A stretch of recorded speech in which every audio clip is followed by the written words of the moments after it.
नमस्कार प्रिय दर्शकों, आप लोगों को हमारा चैनल बुद्धा बेटा लाइजिंग में बहुत बहुत दिल से स्वागत है।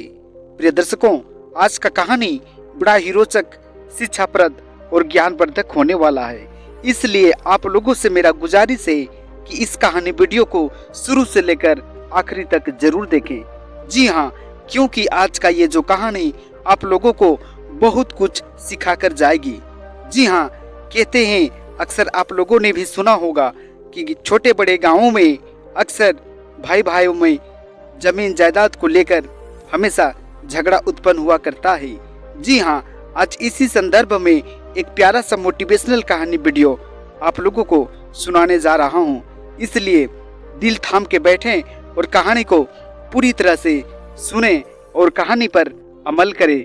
जी हाँ, एक छोटे से गांव में हरे भरे पेड़ों से घिरा हुआ एक विशाल पीपल का पेड़ था। उस पेड़ पर कई पक्षी रहते थे, लेकिन उनमें से सबसे ज्यादा बुद्धिमान कौवा और उसकी साथी कौवी थे। वे अपने ज्ञान और समझदारी के लिए पूरे जंगल में प्रसिद्ध थे।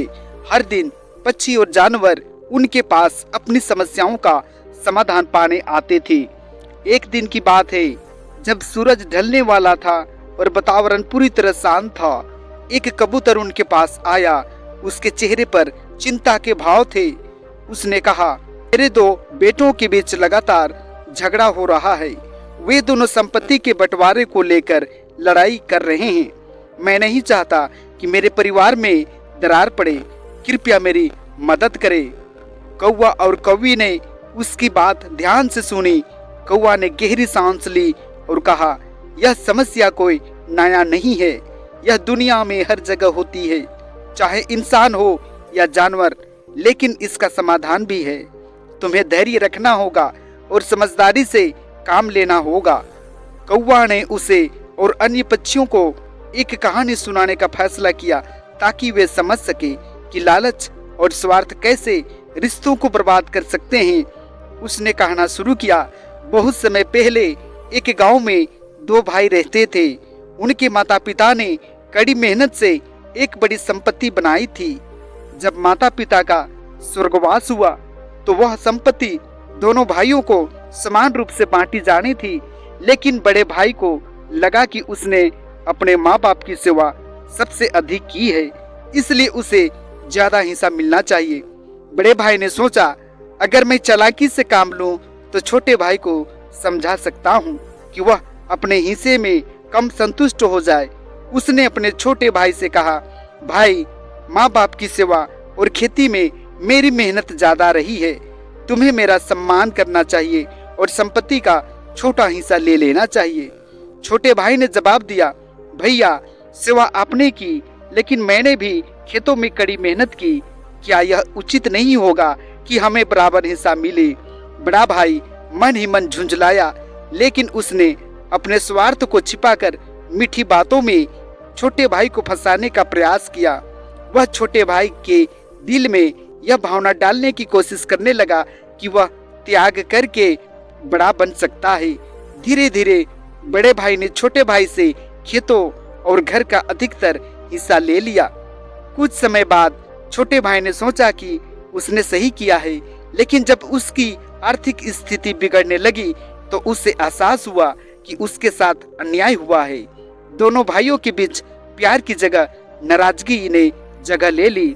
छोटे भाई ने बड़े भाई से सवाल किया, लेकिन बड़े भाई ने उसे अपमानित करते हुए कहा, तुम्हारे पास जो है उससे में संतुष्ट रहो। यह तुम्हारी कमजोरी है कि तुमने खुद मुझे सब कुछ दे दिया है। यह सुनकर छोटे भाई का दिल टूट गया। उसने गांव के बुजुर्गों से मदद मांगी, लेकिन बड़े भाई ने चालाकी से उन्हें भी अपनी बातों में उलझा दिया।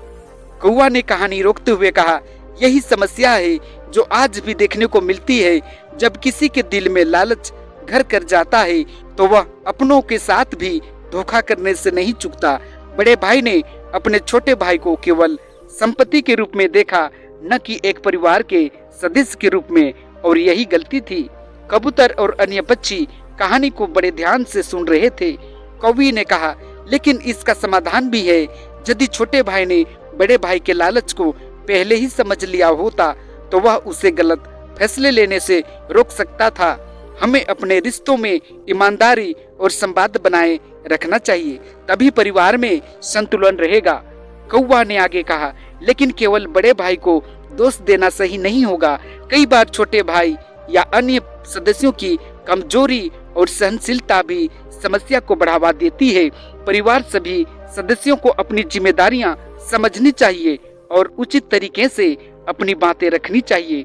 जब छोटे भाई ने अपनी असहमति पहले ही स्पष्ट कर दी होती तो शायद यह समस्या इतनी बड़ी न बनती।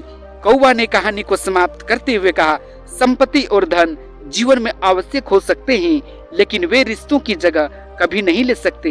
यदि हम एक दूसरे का सम्मान और विश्वास खो देते हैं तो कोई भी संपत्ति हमें खुशी नहीं दे सकती। इसलिए हमें हमेशा अपने लालच पर काबू रखना चाहिए और सही चीजों के लिए आवाज उठानी चाहिए।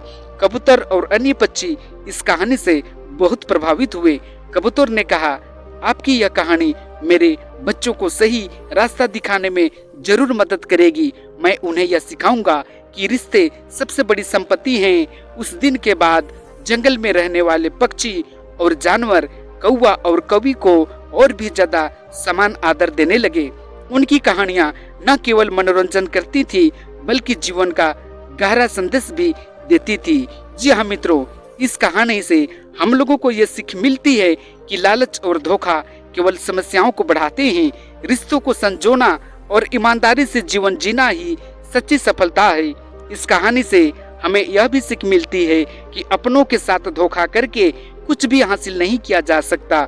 जो व्यक्ति दूसरों के साथ अन्याय करता है उसे अंत में पछतावा ही होता है।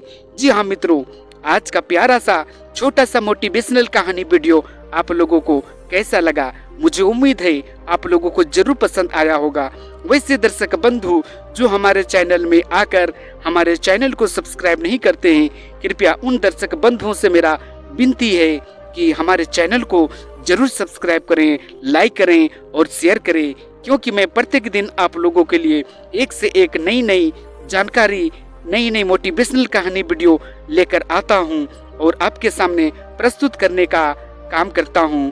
जी हाँ मित्रों, आज का कहानी वीडियो में इतना ही। आप लोगों को बहुत बहुत धन्यवाद। नमस्कार।